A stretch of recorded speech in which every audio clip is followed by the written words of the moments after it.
What's going on?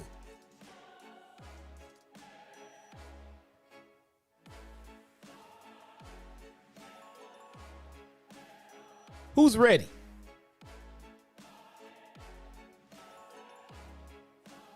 I know I'm ready. I don't think y'all ready, man.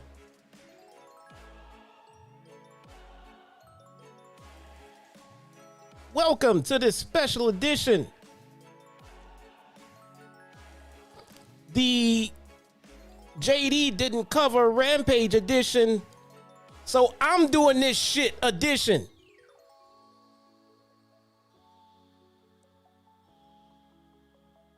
Fuck JD.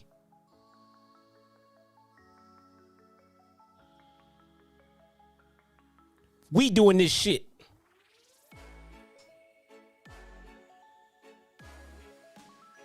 That's what I'm talking about.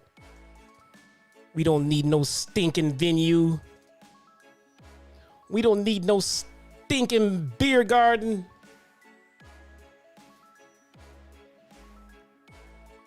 All I need is you guys. And I'm happy. So let's do it.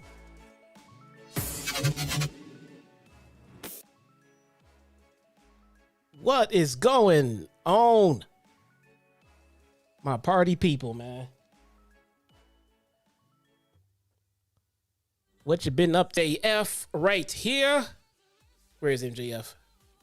Right about, hold on, I can't fucking find him. This shit is weird. MJF right here.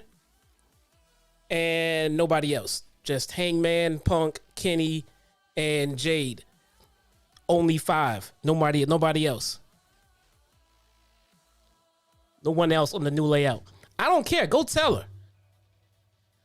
Go tell her. Let me tell you guys something, man. I'm sick and tired of you guys threatening me with Thunder Rosa violence. Show kicks off, man. Commentary. On commentary tonight, we have Excalibur, Taz, the Wizard, Chris Jericho, and on the ring announcing duties for the night, my man, Justin Roberts, man. Justin Roberts. Let's get it. Let's get it. I like this commentary team, man. I like this commentary team. First match out of the gate, already in the ring. Already in the ring. And ready to go. Because you know at Rampage, they like to maximize their time and skip the intros and get right to the action, man. House of Black, Brody King, Buddy Matthews, and Malakai Black versus the Dark Orders, Evil Uno, Press 10, right? And Fuego del Sol. All right. We get into the match, man. You know, match starts going on. House of Black takes early advantage, but the Dark Order managed to gain a little control. They managed to gain a little bit of control in the match until the crowd. I forgot where we were tonight. Where was Dynamite last week? You guys remind me. Where was Dynamite last week? I honestly don't remember. I seriously forgot. But the Dark Order managed to get a little control back. Oh, they were in Houston. Oh, that's right. They were in Houston. Punk had to, come out and troll the state. That's right. So the Dark Order managed to gain control, right? Until Fuego started hearing the Houston crowd chant his name. My man Fuego thought he was The Rock for a minute, man. He was sitting on the sideline like they are chanting my name. So Fuego gets, actually he tags himself in pretty much. Cause he told Preston pretty much hey man, the crowd is looking for me. Let's get it. So the crowd kind of, pushed Fuego into a false positive because he tagged himself into the ring and then Malakai just proceeded to kick the shit out of him. I mean, Dark Order was starting to get things under control and then Fuego was like, got this. Tag me in. Malakai was like, that's great. Let me just murder you while you get into this ring. So, Buddy Matthews gets the tag, sets up Fuego for the Penta arm breaker, does the Zero Middle chant, right? He's setting them up for the arm breaker, looking at the hard camera, telling Penta, pretty much fuck you and your Zero Metal, right? And then he proceeds to go ahead and just break Fuego's arm because fuck Fuego, I guess, But even with the broken arm, Fuego manages to get the hot tag to Preston Vance, right? Preston Vance goes wild, starts kicking some ass. But then the Dark Order comes through, with some teamwork, with Uno, and he starts taking control. Fuego manages to escape and tag in Evil Uno. Buddy tags in Malakai. Malakai tags in King, and the House of Black proceeds to just systematically destroy Evil Uno. I mean, they broke off into like, okay, we've been studying our tag team moves, us here in the House of Black. Let's get them on, and they just proceeded to open up the repertoire on poor Evil Uno, right? Then for some reason, don't ask me why, for some reason, Fuego del Sol manages to tag himself back in again. This time he used the fucking good arm, that Buddy did not break. Tagged himself back in just for Brody King to legit launch his ass off the fucking ring apron into the guardrail. He launched them into the commercial break, basically. Fuego tagged himself back in. Brody King was like, welcome back. Catapulted his ass from the ring apron out to the guardrail. Killed Fuego again. We go to commercial break. During the commercial break, House of Black takes turns on Fuego and passes him around like a fucking joint at a party, dude. I mean, they just take turns just beating the hell out of fucking poor Fuego. I'm like, why? Like, why is Fuego out here, man? The guy's getting murdered, So, I thought that was pretty fucking hilarious. Let's see. Preston gets the hot tag and catches Black in with a Carsadona in the Carsadona position, and Evil Uno pull Black into the ropes so Tank can hit him with like a slingshot suplex. Uno crashed onto Matthews and Brody King with a cannonball senton. Then Preston with a very convincing near fall too. It's a pretty good stuff by my boys in the Dark Order. The match progressed with House of Black dominating in the end. Black connected on a moonsault to the outside onto 10. Matthews planted Fuego with a DDT through the ropes onto the apron. He stuck him. He fucking stuck him. I'm pretty sure Fuego was like still planted there when like the ring crew started cleaning up later, man. But they stuck him hard on that fucking ring apron, man. So Uno crashed on the Matthews and Brody King. Uno crashed onto Matthews and Brody King with a cannonball senton. And then Preston got the near fall. The match progressed. House of Black dominated in the end. Black connected on the moonsault to the outside. Matthews planted Fuego with the DDT. That definitely killed him. Brody King finished Uno on a Gonzo bomb for the win. Very impressive Gonzo bomb, man. Brody King, to me, stuck out in this. I think he excelled. I think he did very, very well. I like how he was portrayed in this match, and Matthews as well. They come off as a legit tag team. I was liking it. Malakai has always been Malakai, and he always looks good. But I like how the House of Black came out looking in this one. So, I mean, we complained recently about how they needed to look stronger. You know? And I mean, and Malakai at the very least just needed to look stronger and be booked stronger, man. He really did. But tonight, no complaints. House of Black looked fantastic. Afterwards, Penta Oscuro revealed he came out with Phoenix and he came out with, was it Alex or was it Pac? I think he came out with Pac. But nonetheless, he came out and he revealed a tombstone. The tombstone had the House of Black's name on it with the Double or Nothing logo. With the implication like, hey, us three versus you three at Double or Nothing. Pay-per-view, May 29th. Book it. Let's do it. That should be a barn burner. That should be a barn burner. Footage aired of Anthony Bowens getting injured backstage after Elevation. I don't know what he was doing.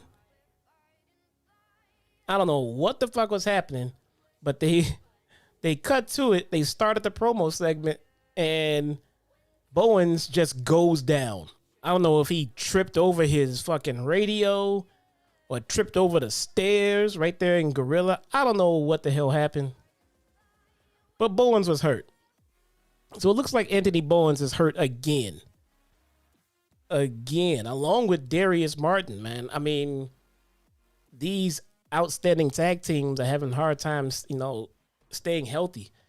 And what sucks is when one goes down, then you have to rebook and redo and rearrange everything because your tag team is incomplete. So that kind of sucks. That does kind of suck. But get well soon. Get well soon. Bowens is young. So is Darius and Dante. I think they'll be all right. They'll be all right. The Gunsons asked Papa, they call him Papa, Billy Gunn, calls their dead Papa. I don't know. The Gunsons asked Papa what to do. Max Caster asked the same to Daddy. So Max Caster's calling Billy Daddy. This is so odd and weird. Billy shoved Austin to the side and then embraced Max Caster like he was going to, give him the advice, and treat him as a son. So Billy shoved Austin to the side and provided wisdom. All factions have to deal with adversity. What makes them great is how they come out on the other side. When Bowens returns, they will be waiting for a scissor party. And they all get into the scissor motions. I don't think anyone told Billy Gunn what that actually means. Straight up. I don't think he knows. I think he just doing it. I think one day he's going to find out and be like, what the fuck? So, FTR comes out for an interview. Not out to the ring. They're backstage. They are basically saying, hey, we are fighting champions, bruh. We're fighting champions. They want the IWGP tag titles. So beating up Roppongi Vice will put them in line to get that gold. So they accepted the challenge to defend the ROH belts against Roppongi Vice. So we'll be getting that one on Dynamite. Shawn Spears versus a mystery opponent. Only labeled as a giant. This didn't spark a lot of mystery and chatter like the Jokers did throughout the week. It was just like, okay, let's see who comes out, which I like because there was no over expectation, So, gotta love it. Gotta love it. So, MJF handpicked an opponent for Spears in preparation for the cage match against Wardlow on Dynamite. The reveal turned out to be Big Damo, a.k.a. Killian Dane, the big man, the big man from Belfast. it was good to see Big Damo, man. It's good to see Killian Dane. You know, I'm not sure exactly what they are doing with him in this particular situation. So let's see what happened here. Damo struck Spears early with a running crossbody onto the floor. Damo continued his beat down with the cannonball. But then all of a sudden the tide turned when Damo missed the Vader bomb. Spears choked. He pulled down his knee brace, did Spears, and he kind of hit him with a running knee strike, and then he picked him up and finished him with the C4. That was about it. This was a little suspect for me. I don't see why they would bring in Killian Dane just to literally serve him up to Spears like that. And the weird part is the match was picked not by Wardlow. The opponent was picked by MJF. You know, it's kind of weird. So Shawn Spears defeated Damo with the C4. After the win, Spears had words for Wardlow. It won't be him locked in a cage with Wardlow. It will be Wardlow locked in a cage with Spears, the giant killer. Shawn Spears has taken and used Shane McMahon's gimmick. I thought Shane was the giant killer, bruh. Now Spears is the giant killer. Okay. It is what it is. Here's what I think. I don't know. What if this was the start? I don't know what Dane's contract situation is or if he has one somewhere else, but what if this is the start of them bringing in Big Damo to be a part of MJF's stable? Maybe MJF picked Damo to go out there and make Spears look good. Maybe they reveal that later. Like, you know, hey, he was handpicked and Damo just laid down for Spears and it was all a ruse. I don't know. If they plan on using Damo again in the future, it'd be best to kind of protect the way that he looked tonight or that night against Spears. But we'll see. We'll see. Then we get the Undisputed Elite backstage. Adam Cole praised Kyle O'Reilly for beating Phoenix and taking out Sting. They look forward, Kyle and Adam Cole, baby, to wrestling each other in the Owen Hart final.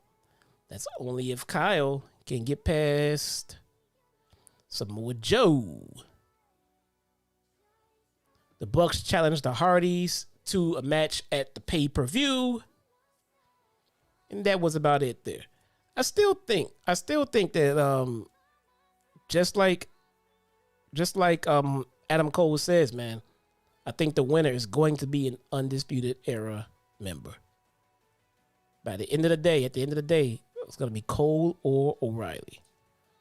We shall see. We get the Owen Hart tournament quarterfinals for the women's division.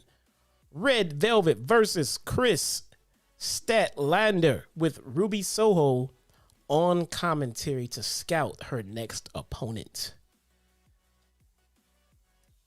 Ruby Soho on commentary, man. I don't know if you guys watched this one, but she was something else.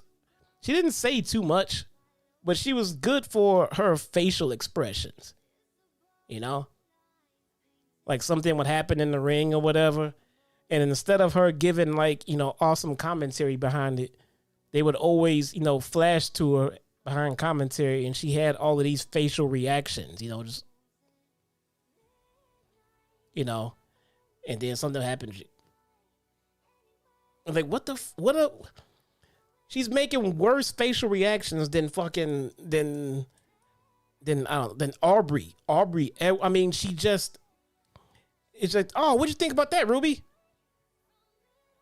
You know, it's so fucking weird. It's so fucking weird. So Red Velvet comes out. She comes out along with her baddie crew, Jade Cargill and Kiera Hogan, along with Mark Sterling in tow. Jade Cargill looks like a goddamn superstar, doesn't she? I mean, she just looks so legit.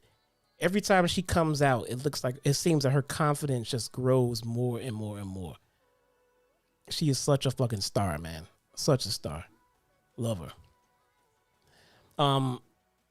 This match took advantage of the size difference between Kris Statlander and Red Velvet right away. And you can tell because Statlander was impressive she had a very powerful offense in this match. She did a press slam. She did like a gorilla press slam and then transitioned that into a one-arm press slam and then flexed a fucking bicep with the other arm while she was I mean, it was insane. I mean, a lot of balance for Red Velvet, on the assist and everything else, but still the spot was made to look Kris Statlander look like a beast, and it did just that. Love Statlander, man. Love the stat. How can you not? So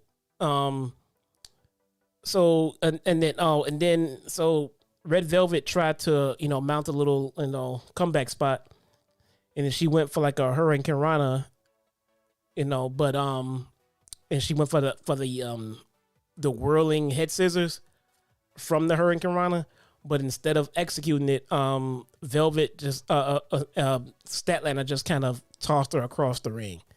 She just kind of just took her off of her neck and just like tossed her little scrawny ass across the ring, man.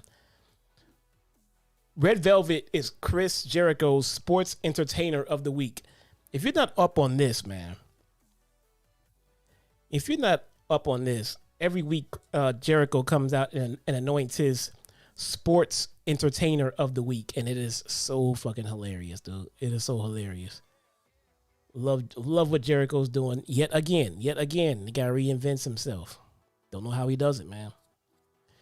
Don't know how he does it. Statlander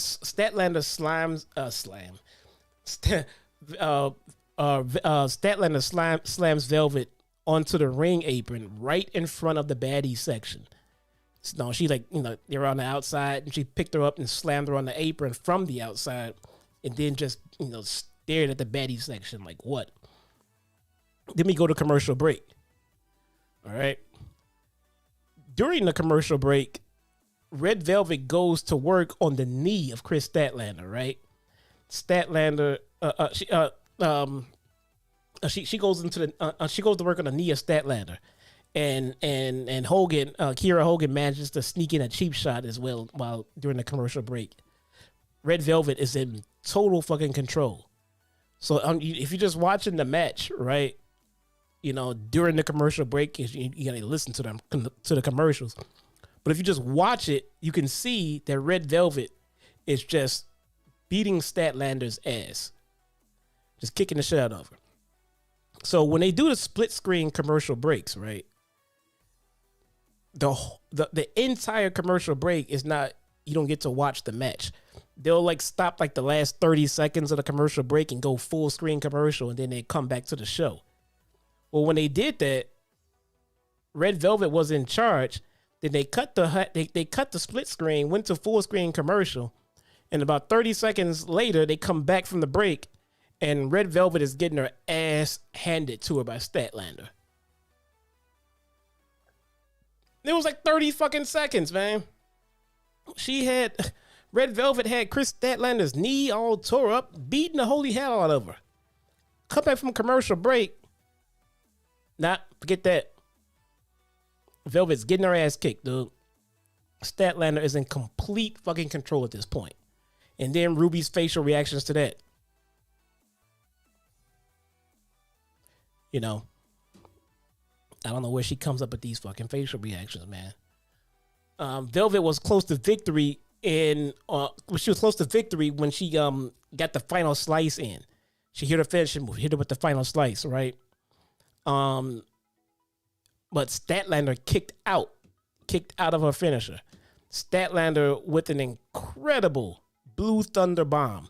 Just so good. She picked up Red Velvet, dude. Spun her. Flawless Blue Thunder Bomb. Red Velvet with the Cazadores into the face plant. In the end, Statlander caught a spinning kick counter. Red Velvet tried to hit a spinning kick. Statlander countered with a lariat. Went for the Friday Night Fever, a.k.a. the Big Bang Theory. Red Velvet countered into a roll-up, but Statlander reversed that roll-up for the 1-2-3. The win. We're getting Ruby Soho versus Kris Statlander in the Owen Cup semi-finals.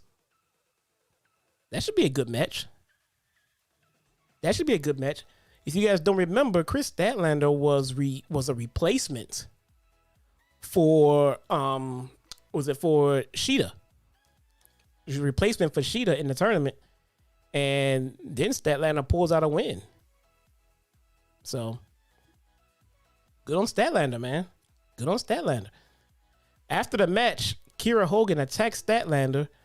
Ruby Soho ran down for the help. Jade Cargill entered the ring just to smash Soho. But then Anna Jay came running down to the ring, stole Mark Sterling's crutch, and the baddies ran off.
Statlander. I've praised Statlander since she's been in AEW. I want to see something. If you're gonna give me something different, then I want to see something different. If you're gonna keep her as the alien, I was okay with that. But you're telling me there's something different. I want to see something that's actually different. So we shall see. Moving on. We get a training montage with Tony Nese and Smart Mark Sterling, and then an adjoining montage with Hook and Danhausen. They exercised in preparation for the upcoming tag match. Nese and Hook put in real work. Sterling used a crutch to climb stairs. Danhausen hung from one arm on the pull-up bar like a monkey. Neither of those two had any idea how to work out. Neither one of them. None. But Hook and Nese are basically the draws there. They're the wrestlers, and the fact that they're putting Danhausen in this match as a comic relief spot along with Smart Mark Sterling further proves my point that Danhausen is not an in-ring worker. He's not an in-ring worker, man. I mean, which is fine, because his value to the company comes in other avenues. So, more power to him. Scorpio Sky was in the ring with Ethan Page and Dan Lambert to demand that Sammy Guevara return his TNT title. Right?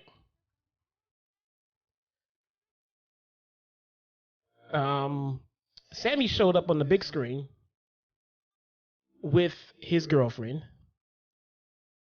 and he offered an exchange. He said that I'll give you the match. I'm guessing he wants to attack the mixed tag match. Or he'll destroy the TNT Championship. Sky, along with Lambert, declined. He said, no, you're not getting that mixed tag match. So Sammy pulled out a sledgehammer. He got a hand it from Tay Conti, right? Took out a sledgehammer and smashed the shit out of the TNT title. Smashed it.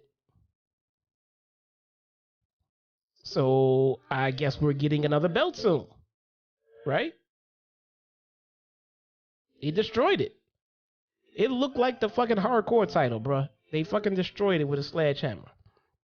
Then all of a sudden, Frankie Kazarian shows up in his Reservoir Dogs cosplay suit, took the sledgehammer, and continued to smash the TNT title as Sammy smashed Tay Conti in the background.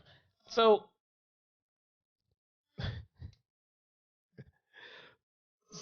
I'm not sure if this was a heel turn by Frankie Kazarian or what. Is he aligned with Sammy and Tay? I'm so confused because America's Top Team is in the ring, who are a big group of fucking heels. I'm so confused. I am so fucking confused about this dynamic between Sammy, Tay, and now Frankie against America's Top Team. I'm just confused on where this dynamic is supposed to be going. I love Frankie. I'm tired of Sammy and Tay, to be honest. I love everything about America's Top Team. Everything about it. But as far as the heel babyface dynamic is concerned, I have no idea what the hell is going on in that entire feud. No clue. So we move on to the next segment. Dr. Britt Baker, DMD, questioned if Toni Storm can handle the high pressures of a match in their Owen Hart semifinal duel. Storm questioned if Baker could handle it without her friends interfering. If there's any funny business, Storm says, any funny business, Storm will rearrange Baker's teeth. So, Toni Storm said, hey, motherfucker, I'm going to be your dentist if anything gets in the way of me kicking your ass in our match. We'll see. We will see. We will see how it goes.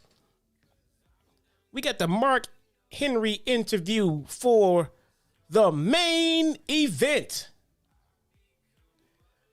All right, Matt Seidel and Dante Martin are looking to climb the tag team rankings. Seidel aims to empower Martin by showing him the way of peace, love, and professional wrestling. Seidel wants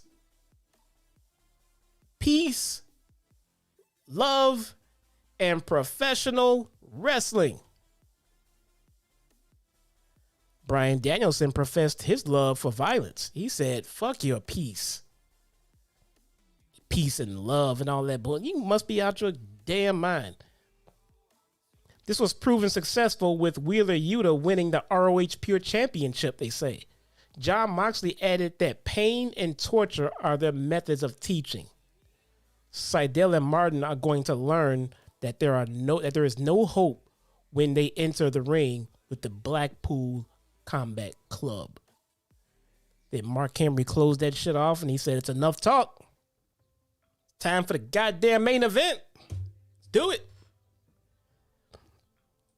Moxley looks so happy out there. Moxley looks like he's in the greatest faction of his life. Let that sink in for a minute. Jade Cargill had a quick message for Anna Jay. Said, how dare you come down to my ring? Blah, blah, blah, blah, blah. Basically, she said she's going to whoop her ass for the TBS title at Double or Nothing. So we're getting Jade Cargill versus Miss 99, Anna Jay, for the TBS title. If anyone sitting here thinks that Anna Jay is about to beat Jade Cargill for that TBS title, you need your brain examined. Big time. That's a pointless match. That is a very, very, very pointless match, man. But we shall see. We shall see. So we get William Regal on commentary for the main event. Jack Hager was there as Jericho's muscle, just in case that William Regal gets out of line, and starts that violence. We don't know. But we get Matt Seidel and Dante Martin versus Bryan Danielson and Moxley. The Blackpool Combat Club, the BCC, not to be confused with the BBC. All right. They attacked before the bell and went to work on Dante Martin. It looks like being in a match. It looks like being in a match in the Hart family dungeon, man. They just went to town. They just went to town on fucking poor Dante Martin, man. I mean, they gave him the business. They gave him the fucking business. Seidel gets the tag and used his speed to gain an advantage. But Moxley and Bryan snuffed that shit out. They snuffed out that hope spot and continued to murder Seidel during the break. Seidel kicked Moxley during the break. Not sure why. Because as soon as he kicked Moxley, it seemed to piss him off even more. I mean, they were just beating the holy hell out of these guys. I mean, they just gave zero fucks. Back from the break, hot tag to Martin for an aerial assault. He connected on the flying crossbody to Moxley and Bryan, then another crossbody to Bryan. I mean, he was flying all over the goddamn place, dude. Unfortunately, Seidel tried to help, and Mox proceeded to choke him out on the outside. I mean, he just, hey, thanks for trying to help, buddy. Now I'm going to fucking murder you.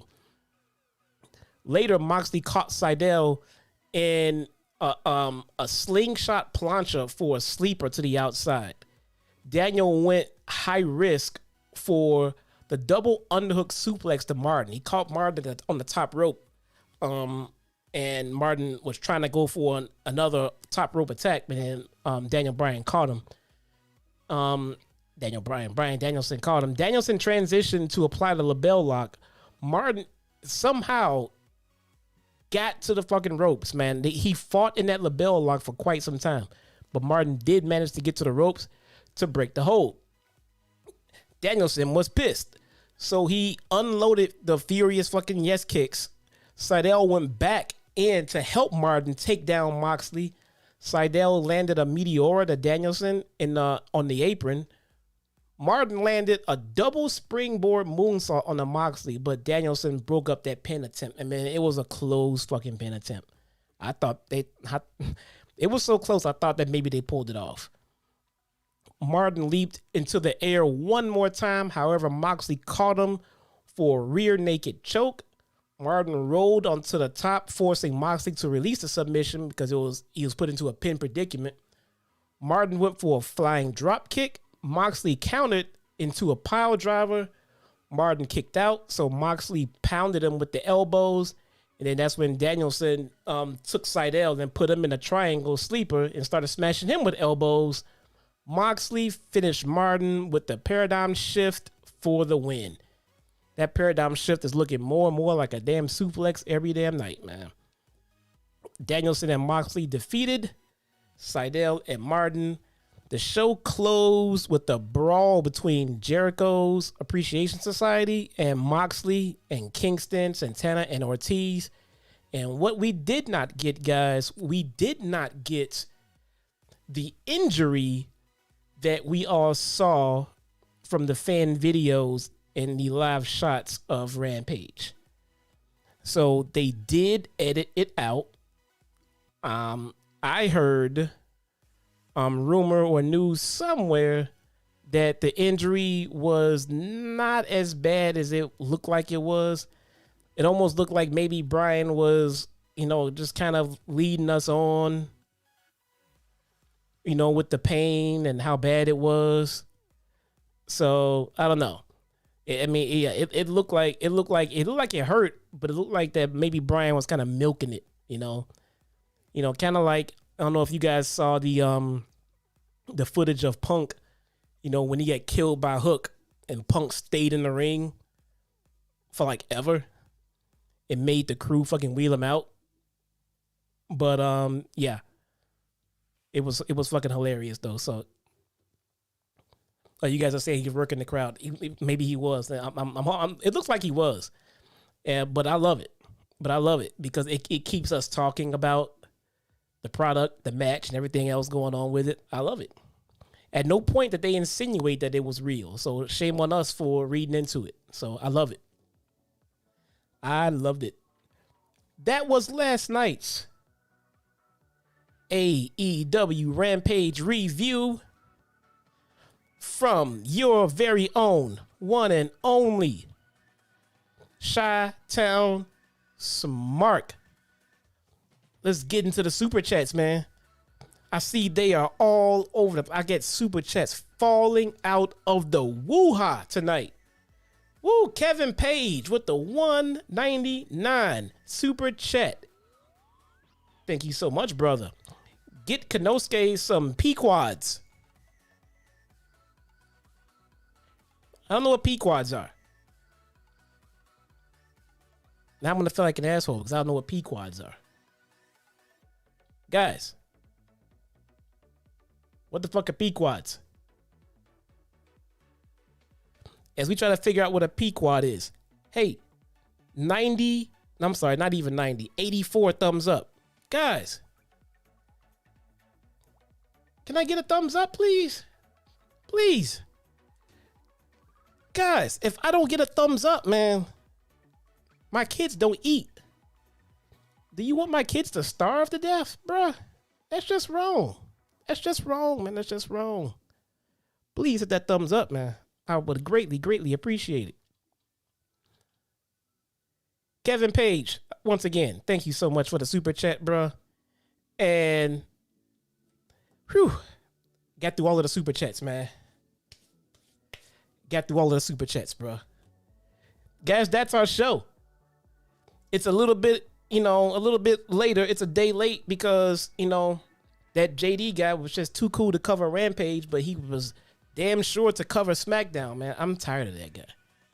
He's a WWE shill, bro. I'm just saying.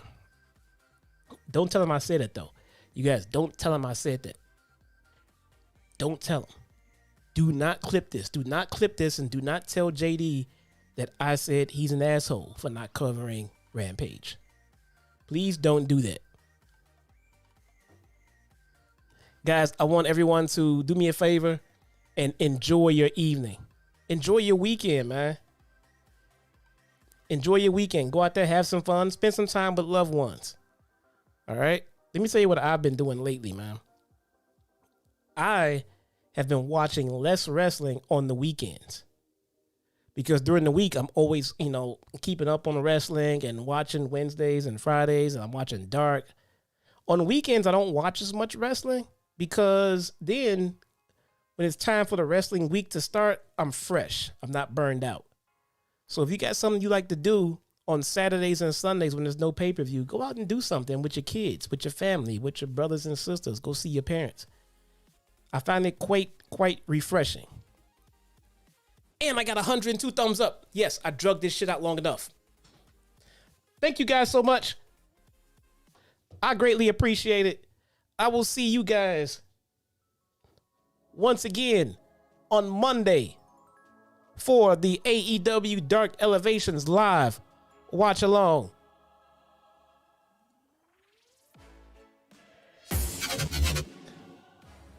My name is Jesse, aka your very own one and only Chitown Smark.